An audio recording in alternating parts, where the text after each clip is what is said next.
Buenos días, queridos amigos. Nuevamente con ustedes. Aquí estamos en Zoom Politicón. Buenos días, buenas tardes, buenas noches, cualquiera sea el momento en que usted nos ve y nos oye. Estaremos, por supuesto, como siempre, a través del canal de YouTube. Y, por supuesto, ahí estamos en Factores de Poder. Estamos también en avilaradioonline.com desde Austin, Texas, para todos los Estados Unidos. Y también a través de Acúcar FM desde Lisboa, Portugal, para el público hispano de Europa. Hoy tenemos un invitado muy especial, pero Tony Romero lo presenta. Saludos amigos y a todos a que muy amablemente están con nosotros en esta señal de Zoom Politicón. Hoy vamos a conversar con una persona que de verdad le agradecemos. Un hombre altamente conocido en las esferas de las consultorías políticas en Latinoamérica. Él es colombiano, él es Orlando Goncalves. Vamos a colocarlo una vez con aquí. Y con Orlando estaremos conversando, como yo digo, es una persona que seguro nos puede hablar de lo humano y de lo divino de la política latinoamericana y fundamentalmente de la colombiana. Saludos, don Orlando, un placer que nos cede estos minutos para nosotros. Muchas gracias, Tony, muchas gracias, Monagas, por la invitación a estar con ustedes. Lamento comenzar con una pequeña corrección. Yo vivo en Colombia, pero nací en Venezuela y me crié en Portugal. Entonces... ok. O sea, es triple coronado geográficamente. Digamos que sí. Y hoy estoy en Panamá. No, casualidad. Bueno, eso es bien interesante. Te da una triple óptica del asunto, ¿no? Porque fíjese, doctor, nosotros hemos venido analizando el tema de Colombia, porque no sé quién era el que decía que cuando pasa algo en Colombia lo siente Venezuela y viceversa. Estamos muy unidos. De hecho, el último resultado electoral de Colombia nos interesó bastante a los venezolanos y yo creo que los venezolanos de una u otra manera tuvimos algo que ver en ese resultado. Sin duda. Y de verdad yo quisiera, adelantándome a Tony Romero, que nos aclarara primero ese punto, ¿no? ¿Por qué gana, vista la experiencia de Venezuela en estos 24 años disque revolucionarios con Nicolás Maduro? ¿Por qué se repite un escenario en Colombia? Y yo sé que Tony le agregaría escenario que se ha repetido en otras partes. En el mismo Panamá donde usted está, hay el peligro también de que llegue ese modelo de izquierda, doctor Orlando Goncalves. Mira, las circunstancias son bien distintas. Comencemos porque durante 200 años hubo un estilo de gobierno, una democracia liberal manejada por el Partido Conservador y el Partido Liberal. Pero Colombia es un país con profundas desigualdades. Sin duda. Colombia tuvo una guerra por más de 60 años, pero guerra que no se originó hace 60 años, se originó hace más de 200 años, cuando conservadores y liberales se mataban a machete por la tenencia de la tierra. Ese conflicto de tenencia de la tierra se fue agravando, se fueron agravando las desigualdades y surge la guerrilla. Guerrilla de carácter ideológico en sus principios y que después desvió su camino y se transformó en una empresa criminal dedicada al secuestro, a la extorsión y al narcotráfico. Y con eso vivían y con eso chantajeaban al Estado colombiano. Ahora bien, el presidente Juan Manuel Santos se enfocó 100% en pacificar el país y hacer un tratado de paz con la FARC y con el ELN. Lo logró con las FARC, no con la ELN. Ahora, ¿por qué lo logra? Entre otras cosas, porque los 8 años anteriores del gobierno del presidente Uribe, él disminuyó la FARC de 25.000 hombres a 6.000 hombres. Entonces, digamos que militarmente venían cediendo y venían siendo derrotadas, y el presidente Juan Manuel Santos cambia la estrategia, va al diálogo y logra, después de 5 años, logra firmar el acuerdo de paz. Sin embargo, solo se firmó, no, la realización de la paz, la consolidación de la paz tomará décadas.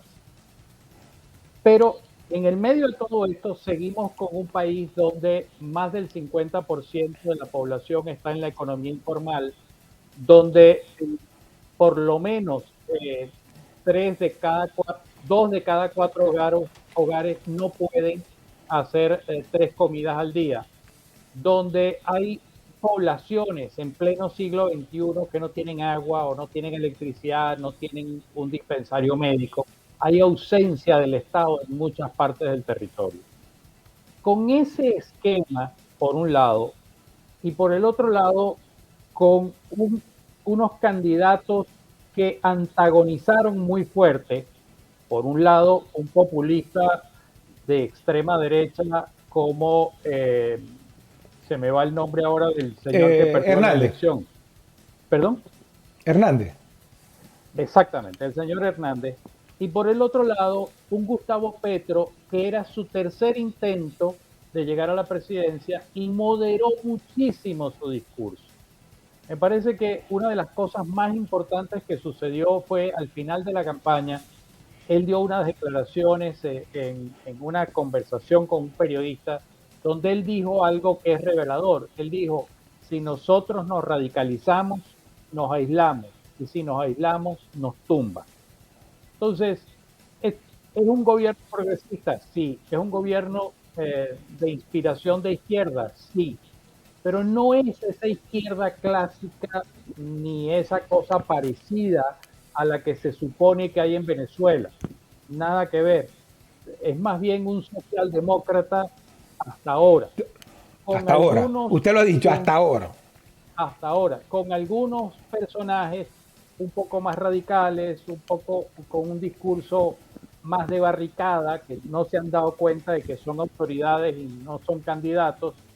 Pero en términos generales, el cambio se da porque hubo un hastío con la clase política. Tan hubo hastío que uno de los candidatos que disputó la segunda vuelta, el señor Hernández, Rodolfo Hernández, ¿por qué logra llegar a la segunda vuelta? Bueno, con un discurso estigmatizante, sí, con un discurso divisor, donde todos eran ladrones, todos eran hijos de, todos eran unos desgraciados, y con ese tipo de discurso él se presentó como el vengador.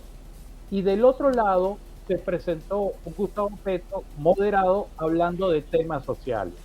Por eso gana Gustavo Petro. Don Orlando, yo quiero decir algo que no es lo mismo, pero es igual, que es al final la búsqueda del poder de la izquierda en latinoamericano bajo cualquier concepto. En los 70, en los 60, 70, como usted lo ha dicho, pues fue a través de golpes de Estado, la búsqueda del poder por parte de los militares. El tema de la izquierda se manejó más a nivel intelectual. Para usted lo sabrá muy bien. Para quienes nos escuchan sabrán muy bien que los intelectuales de la izquierda fueron los que hicieron el piso político. García Márquez, el propio Vargas Llosa, Octavio Paz. Comenzaron a la solidificación del discurso de la izquierda. Al no poderla tomar por la fuerza, lo empezaron a tomar por eso que usted está diciendo, por el tema del discurso social. Ellos toman el discurso social. Yo creo, y Ángel y don Orlando, yo creo que al final es la búsqueda del poder bajo cualquier aspecto. Y siento que, como usted lo dice, sí, es verdad, el señor Petro quizás es un hombre de izquierda con buenos modales, pero al final, sean de buenos modales o sean atropellantes como lo es en Venezuela, como lo es en Nicaragua, yo siento que la búsqueda del poder tiene otros límites, distintos a la democracia que nosotros conocemos como tal. Es posible, pero el caso colombiano hay contrapesos que aún funcionan y funcionan bueno, sí. bien. Claro. Sí, eso corte, es verdad. Las altas cortes, por ejemplo, funcionan y son muy independientes y funcionan como contrapeso. Tú tienes un Congreso que, si bien Gustavo Petro logró hacer ciertas alianzas y logró una mayoría parlamentaria para aprobar la reforma tributaria, fíjate que ahora lo tienen empantanado con la reforma de la salud, la reforma laboral, la reforma pensional, la reforma de la justicia. ¿Por qué? Porque, bueno, no están de acuerdo, entonces hay que debatirlo, hay que discutirlo. Entonces, yo pienso que hay que ver las obras y las acciones, más que los discursos. Fíjate que en el caso de Venezuela, una de las cosas que siempre se subestimó fue el expresidente Chávez. Y él tenía una característica muy particular. Él decía siempre lo que iba a hacer. Lo que no decía era cuándo lo iba a hacer. Claro. Eso era una característica de él. Y nunca nadie lo tomó en cuenta. Pero a la final las acciones fueron revelando hacia dónde estábamos caminando. En este caso, Gustavo Petro, hasta ahora, sus acciones han sido apegadas a derecho. Pueden ser polémicas, pueden ser que no le guste a una parte de la población o de la dirigencia política, lo que tú quieras, pero está dentro del marco de la Constitución y en el marco democrático. Ahora, fíjese, yo interpreto algo, ¿no? Por cierto, una acotación. Una de las características de los chavistas, no del padre Chávez, en todo caso, es que los chavistas siempre dicen lo que van a hacer y lo hacen. Es decir, porque ya no tienen freno. No tienen freno. Y los no locos los el controlaba de Chávez, los locos que era vitriólico para muchas cosas, y ahora no. Claro, Hugo Chávez los controlaba. Pero yo interpreto por las palabras del profesor, del especialista, pues 32 campañas, imagínense que no ha visto usted, que quizá Colombia necesitaba otro candidato. O sea, sabemos que ganó el señor Rodolfo Hernández. Si tal vez hubiese sido un Fico y no Hernández, quizá esa polarización no hubiera hecho los estragos que hizo al final. Pregunto yo, de acuerdo a lo que usted dice, porque le hago esta actuación también. Cuando Chávez fue candidato, dijo que no era comunista, llamó a Cuba dictadura y ganó. El señor Rodolfo Hernández, también, fíjese que él llega a la presidencia de Colombia y en lugar de buscar la unidad, todo lo contrario. O sea, él se metió dentro del discurso de la gente, como usted dice, que estaba cansada, vamos a decir, la parte pobre de Colombia, que además se motivó a votar, rechazó esa clase política que hasta el presente venía gobernando Colombia. Ahora, vuelvo a reiterar la pregunta. Si no hubiese sido Rodolfo Hernández, quizás el resultado hubiese sido otro, pregunto. No, me parece de hecho que si el candidato hubiese sido, por ejemplo, como tú mencionaste, Fico Gutiérrez, el resultado hubiese sido más abultado a favor de Gustavo. ¿Por qué? Por varias razones. Primero, Fico Gutiérrez no es buen candidato. Sí. No fue buen candidato. Sí. Por toda una serie de características no lo es. Segundo, era lógico, fue evidente y comunicacional, claro, que todo el partido Cambio Democrático trabajó para que él ganara la elección primaria y fuera el candidato de ese sector. Más no gobernante. Claro, por lo tanto, él venía de ese sector de Centro Democrático.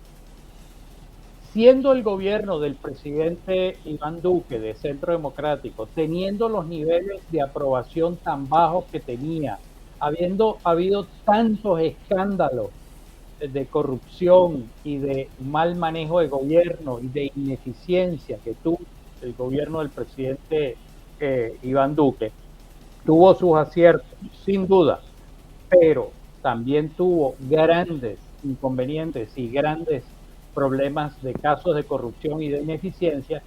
El peso que traía Pico Gutiérrez era muy grande.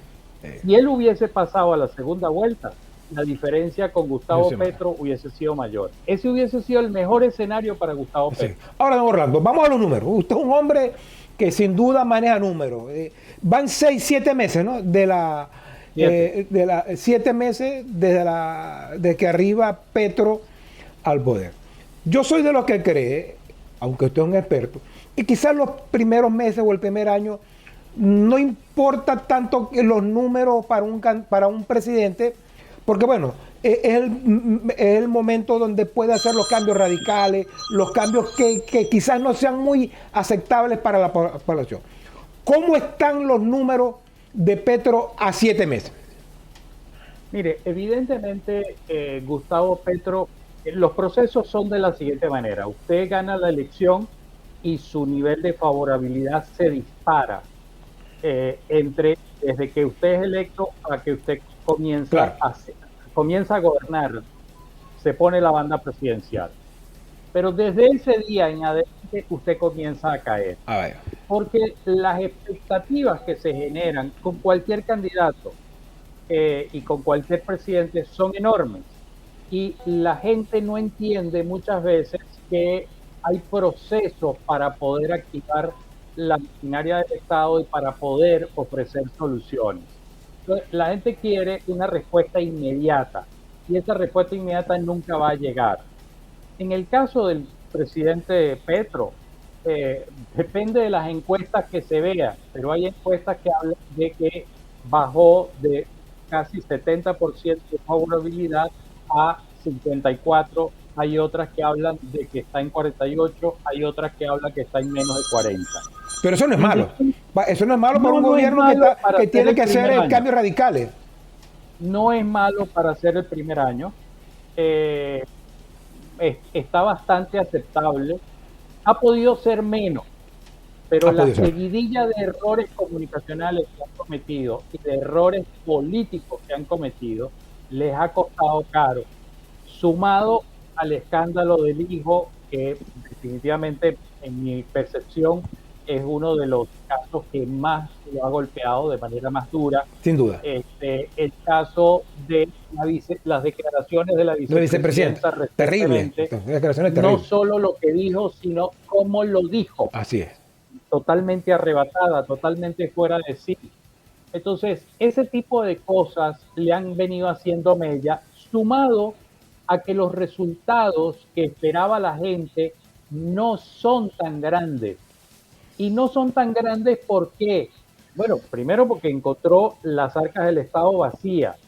La gente de Iván Duque se encargó de vaciarla. Hubo ministerios que apenas tenían para pagar la nómina el año pasado. Por otro lado, había programas sociales que habían agotado, a agosto del año pasado, habían agotado todo el presupuesto del año. Entonces, mientras recompones todo eso, se te fueron unos meses vitales y los resultados no se ven. Lo primero que logran aprobar es la reforma tributaria, pero la reforma tributaria a la final, entre idas y venidas y entre discusiones, quedó por la mitad de lo que Petro proponía, con lo cual los cambios que él puede hacer, las ayudas sociales que él quería implementar, se ven muy mermadas. Y tiene ahorita una reforma laboral en cierne, ¿no? Muy discutida. No, tiene varias. Pero creo que entiendo que la laboral es como la más fuerte. No.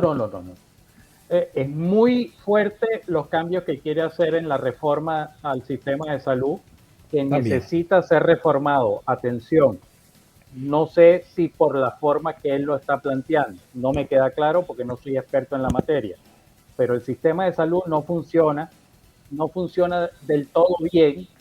Hay muchas áreas del territorio colombiano que no tienen asistencia médica y la Constitución consagra que eso es un derecho universal. Luego está pidiendo una reforma laboral que está generando cierta polémica, está pidiendo una reforma al sistema de justicia y al sistema de pensiones. Entonces, parte del problema que está teniendo Gustavo Petro es que plantea demasiados cambios al mismo tiempo. Y resulta que nosotros, cromosómicamente, somos anticambios, porque claro, nuestro cerebro está diseñado para la máxima eficiencia. Entonces, si siempre se ha hecho las cosas así, ¿por qué las vamos a cambiar? El cerebro, primero, tiene que aprender cosas nuevas. Segundo, enfrentarse a algo desconocido, quizás. Entonces, por eso nosotros somos anticambios. Pero los cambios tienen que tener gradualidad. Y eso me parece que es un detalle que el presidente Petro no ha entendido. Sí. Él está desesperado por hacer cambios. Que vale la pena, sí, que son necesarios, sí, pero eso requiere una gradualidad, Ángel. Eso requiere tiempo y requiere ir acostumbrando a la población e informando y dialogando con la población para que entienda el sentido de los cambios. Ángel y don Orlando, y con los acuerdos de paz tampoco le ha ido muy bien. Hace unos días suspendió y tuvo que volver a hablar en el tema militar para atacar a la guerrilla. De manera que no sé si, Ángel, tú lo conoces ese tema mejor que yo con don Orlando. En el tema de la guerrilla creo que se está cocinando en su propia salsa. Mire, ahí hay varios elementos. Hay un grupo guerrillero declarado que es el ELN, que no quiso firmar el acuerdo de paz que planteó el expresidente Juan Manuel Santos. Ese grupo es muy reducido. Hoy probablemente hablan de que sean menos de mil efectivos que estén armados. Pero el problema es que una disidencia de la FARC se calcula que cerca del 10 al 15%, entonces si eran 6.000 combatientes, estamos hablando de cerca de 1.000 personas, 600 a 1.000 personas, crearon grupos criminales, en Colombia las llaman BACRIM, grupos criminales que se dedican al narcotráfico y a proteger las rutas del narcotráfico, a la minería ilegal, a la ganadería ilegal, etc.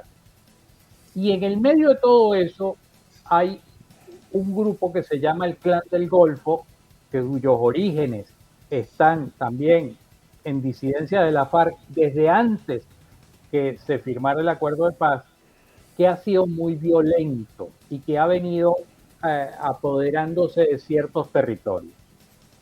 El presidente Petro, a mi manera de ver, en un acto muy audaz, plantea un cese al fuego con el ELN y con el Clan del Golfo, con el objetivo de tenderles la mano y decir, vengan y discutimos y vamos a resolver este problema. Pero ni el ELN, pero sobre todo el Clan del Golfo, nunca respetaron el cese al fuego. Y la semana pasada atacaron un convoy en el Bajo Cauca, donde hay mucha minería ilegal y hay un paro de mineros desde hace más de 15 días, y eso fue la gota que derramó el vaso, y el presidente suspendió el alto al fuego y le ordenó a las Fuerzas Armadas combatirlo con toda la dureza. Entonces, la intención del presidente Petro es buena en pacificar el país, sin duda, pero deseos no preñan. Así es. Y lamentablemente no le funcionó. Moraga. Sí, es interesante porque fíjate, cuando yo lo escucho hablar sobre los planes del presidente Petro, ciertamente se me asemeja a algunos planes de Chávez o de Nicolás. Es decir, los chavistas en el poder no han resuelto ni uno solo de los problemas de los venezolanos, ni el energético. Hemos Por venido. el contrario, los han agravado. Al contrario. Exactamente. Y exponencialmente. Y exponencialmente. Pero además el problema de la seguridad, esa guerrilla que ataca en Colombia se oculta en Venezuela, vive en Venezuela, en la frontera. Hay sectores del Zulia, de donde somos nosotros, que manda la guerrilla. Incluso los militares se les paran firmes, los militares venezolanos, por exagerar de alguna manera. Lo acabamos de ver en el paso que reaperturó el presidente Petro, y no dijo Nicolás que quien había cerrado ese paso era Venezuela, no el presidente Duque. Entonces, esa semejanza pudiera, hipotéticamente, porque todavía falta mucha tela por cortar, ir desencadenando en más rechazo o en aumentar el rechazo que en este momento no lo tiene del presidente Petro. Pregunto, o sea, en la historia como que se repite porque esa misma izquierda, aunque este es una izquierda, yo siempre he considerado que el presidente Petro es un hombre muy inteligente, muy preparado. Yo digo que esa es una Sin duda. característica de la izquierda que no tiene Nicolás, porque Nicolás no es culto, pero sí es inteligente. Vamos a El decir presidente que es una Petro es izquierda de buenos culto, modales. Porque exacto, yo pero es un al hombre final culto, una un hombre izquierda de buenos morales y de malos modales al final sí, tienen la búsqueda del poder pero, de la misma forma. pero yo quisiera saber si eso al final, esas reformas que no se van a dar, Colombia tiene zonas evidentemente que se han desarrollado muy bien, pero la mayoría del país de Colombia está sumido en la miseria, en la pobreza, con excepciones. Es decir, nosotros le decimos en Venezuela, don Orlando, le decimos las burbujas.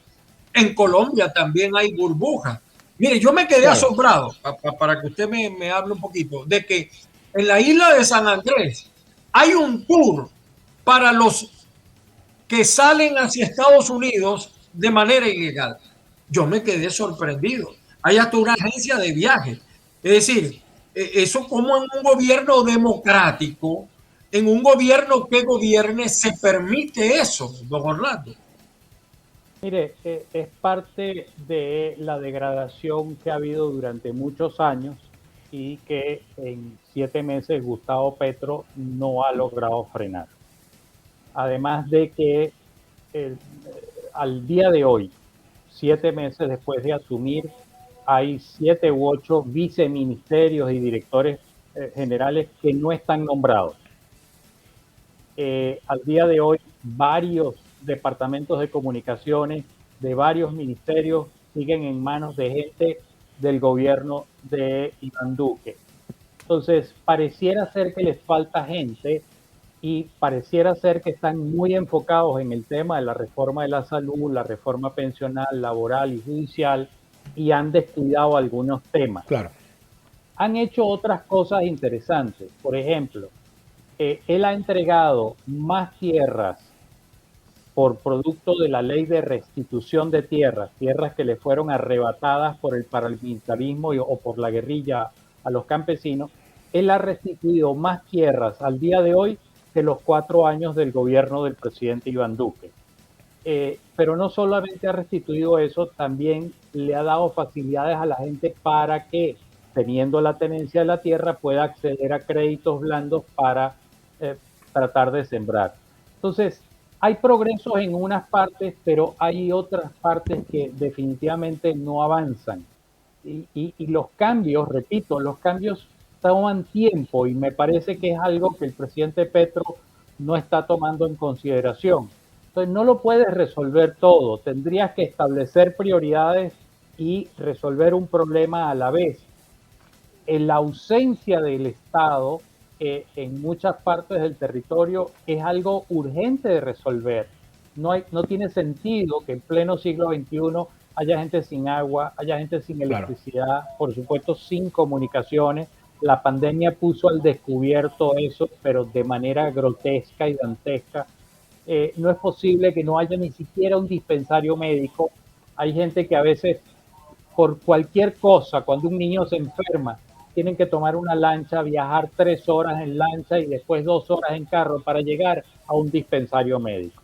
Eso no es aceptable en pleno siglo XXI, no en Colombia, en cualquier parte del mundo eso no es aceptable. Sí. Pero eso toma tiempo y requiere recursos y requiere personal para hacerlo. Y no se va a lograr hacer todo al mismo tiempo. Y eso es algo que pareciera que el gobierno no termina de entender. ¿No cree usted, Ángel, don Orlando, que el presidente Petro, y es mi apreciación de este humilde proscenio, se está desgastando más en el tema de la izquierda en Latinoamérica, de la posibilidad de ser el cuentadante de los gobiernos de izquierda que conocemos, de todo el latrocinio que han hecho por mucho tiempo. Creo que se ha desgastado más. Quizás es un hombre que habla con mucho respeto, pero poca vergüenza en apoyar gobiernos como el de Venezuela, Nicaragua, Cuba. Al fin y al cabo, yo siento que él está asumiendo ser el cuentadante de la izquierda en Latinoamérica. Y voy más allá y le pregunto, porque yo esta mañana preguntaba, me hacía esta pregunta Ángel y don Orlando, ¿cómo van a quedar con el tiempo? No ahorita, pero con el tiempo, las relaciones de los Estados Unidos y Colombia, cuando sabemos que en Estados Unidos, en Colombia siempre fue una base importante desde militar y política, y estoy seguro que eso tiene que tenerlo en cuenta Petro para ir desarrollando más el tema de la izquierda en Latinoamérica. Mira, todos tenemos nuestro ego y el presidente Petro, con todo respeto, tiene el suyo.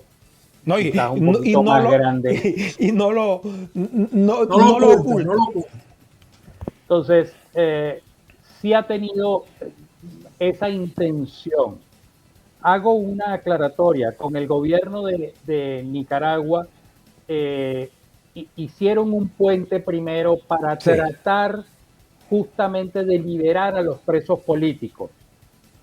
Y por eso hubo el acercamiento. Pero una vez que desterraron a los presos políticos, hay un quiebre en esa relación. En el caso del Perú, el argumento que él pone es muy interesante.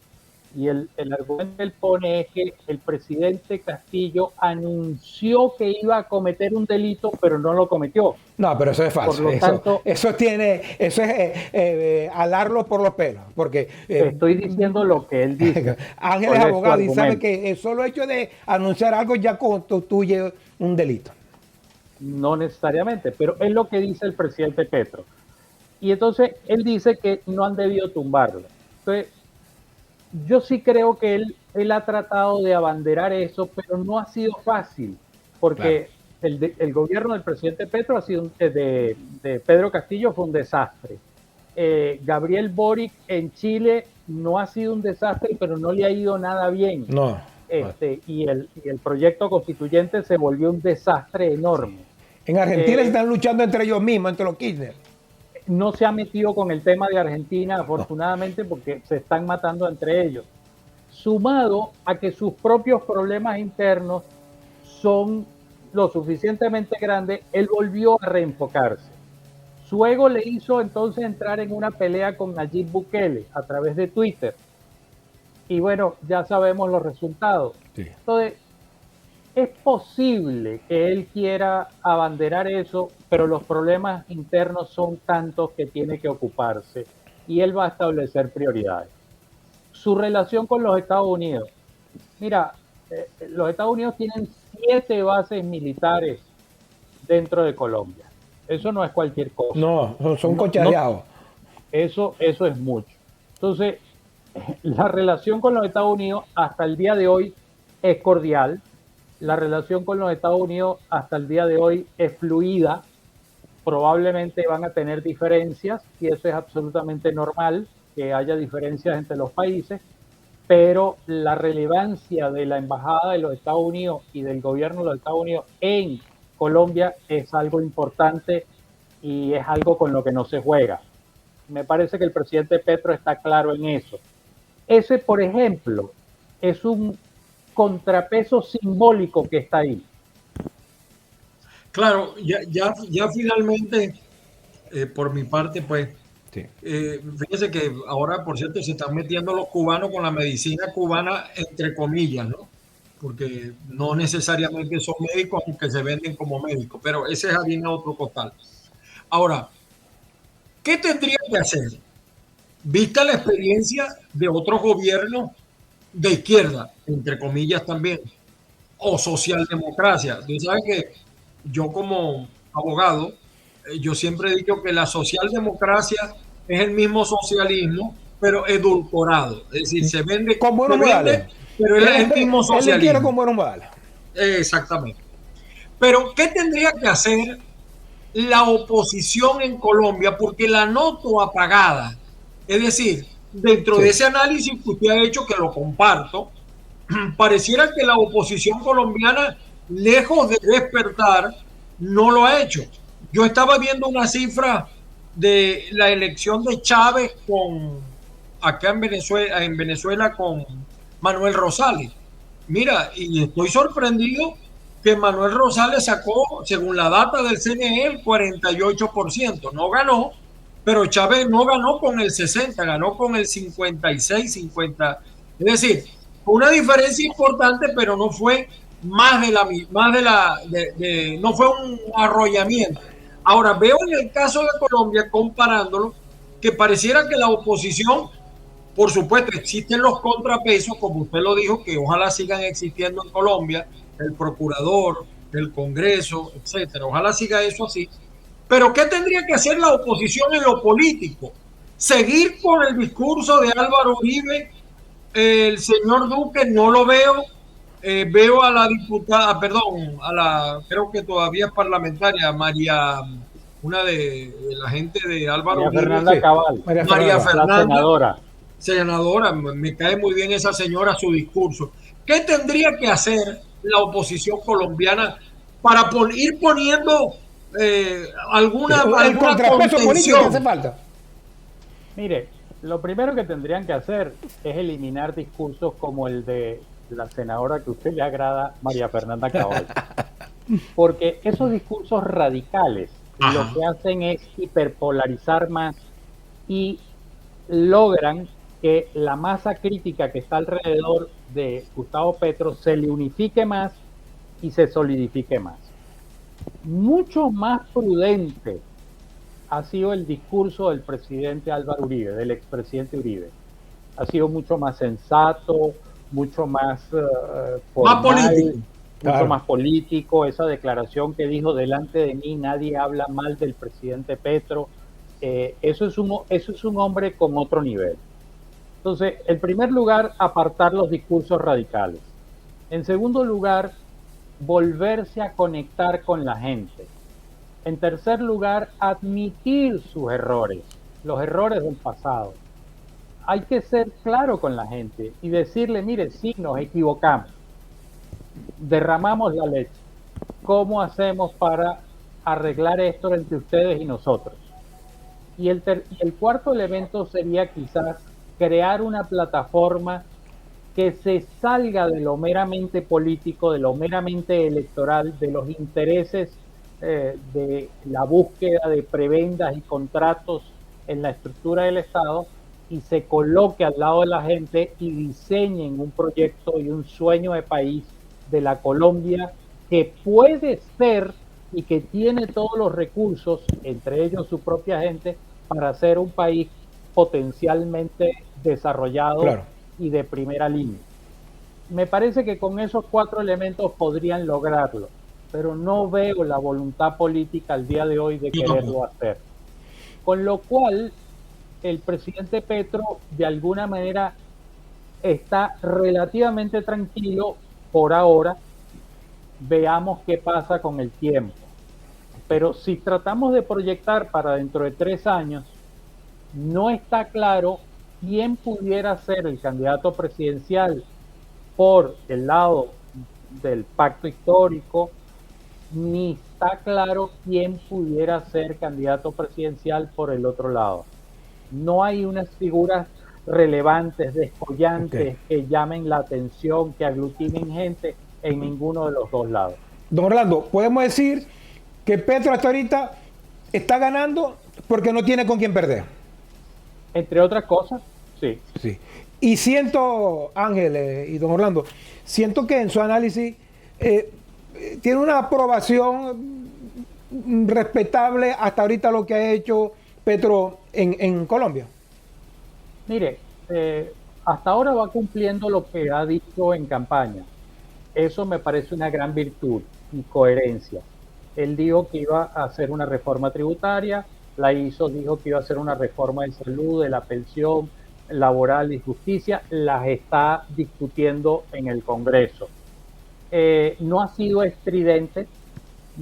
Yo recuerdo el Gustavo Petro, Sí. alcalde de la ciudad de Bogotá, y era un hombre, yo no sé si se levantaba, y cuando se levantaba en la mañana Sí, decía, era bueno, mucho ¿con más quién voy a pelear vitriólico, hoy? mercurial.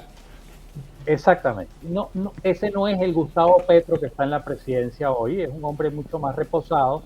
Entonces, me parece que está intentando hacer las cosas bien, sí. Tiene buenas intenciones, hasta ahora sí, pero de nueva vuelta, deseos no preñan. Así es. Y querer hacer tantos cambios en tan corto tiempo le puede salir mal. Ese es un riesgo porque es preferible sentar las bases de un cambio que mejore la calidad de vida de la gente, que comience a transformarse la estructura del Estado clientelar en un Estado eficiente. Pero eso es apenas sembrar la base de esos cambios. En 4 años tú no vas a poder producir grandes cambios. Sí, sí. Por ejemplo, con la reforma de la salud, yo lo discutí con varios senadores de ellos y les dije, ¿por qué ustedes no agarran un municipio? Un municipio. Y en ese municipio aplican el sistema de salud que ustedes proponen. Cuando ese municipio la gente comience a ver que las cosas funcionan, entonces ustedes agarran los municipios de ese departamento o de ese estado para efecto de los venezolanos y aplican el sistema allí. Y cuando eso funcione, entonces ustedes pueden extrapolar el sistema a nivel nacional. La respuesta fue, eso toma mucho tiempo y no tenemos tiempo. Bueno, Una última pregunta. de la prisa queda el Ángel. cansancio. Así es, Ángel, una última pregunta. ¿Siente que el señor Petro no va a buscar caminos verdes, caminos oscuros, trapisondas jurídicas para mantenerse en el poder, como si lo hace mucha gente izquierda, Castillo, en Perú, bueno, Nicaragua, Venezuela, en Chile? En algún momento se pensó así. ¿No está buscando esos caminos verdes el señor Petro? Hasta ahora no hay señales de eso. No hay ninguna señal que diga que eso pudiera existir en el panorama. Es más, si es que quisiera hacerlo, la lógica sería hacerlo hace unos meses atrás, Correcto, cuando su cuando arrancó. nivel de popularidad estaba altísimo, y no lo hizo. Por supuesto, los escenarios son cambiantes y las circunstancias pueden cambiar, y el escenario político colombiano puede cambiar, como está cambiando el mundo, pero hasta ahora no hay señales de eso. Ángel, la despedida. Bueno, muchísimas gracias al señor Orlando Goncalves, un especialista, un honor tenerlo hoy acá. Sin duda. Nos interesa el tema colombiano, lo vamos a seguir explorando y lo vamos a volver a invitar, sobre todo, como él ha dicho, sobre la marcha. Lo Así que es. es hasta ahora, no somos adivinos para saber qué va a pasar mañana. Todos ustedes los invitamos nuevamente a estar en sintonía de Zoom Politicón. Correcto. Y como siempre, Tony Romero y Ángel Monaga estaremos acá, Así es. Don Orlando, pendientes de todo lo que pasa en Latinoamérica. así es, don Orlando, algo que quiera añadir que no le hayamos preguntado. No, bueno, si tienen una platica ahí que me presten. Por No, de ahora verdad, se lo llevamos agradecerle. con el café panameño, que no es tan bueno como el colombiano. No, no te creas. Aquí hay una variedad del café que se llama Geisha, que está catalogado entre los mejores ¿sí? del mundo. Y la libra de café de ese café Geisha cuesta una fortuna. Y es Bueno, cuando nos veamos, espectáculo. nos los brinda. Sí, con todo gusto, si tengo el dinero para comprarlo. Hay que ver, porque cuesta como $300 la libra. Imagínese usted. Es demasiado. No, agradecerles infinitamente la invitación y un gusto haber conversado con ustedes. Igual para nosotros. Igual. Un abrazo. Nos vemos en otra oportunidad.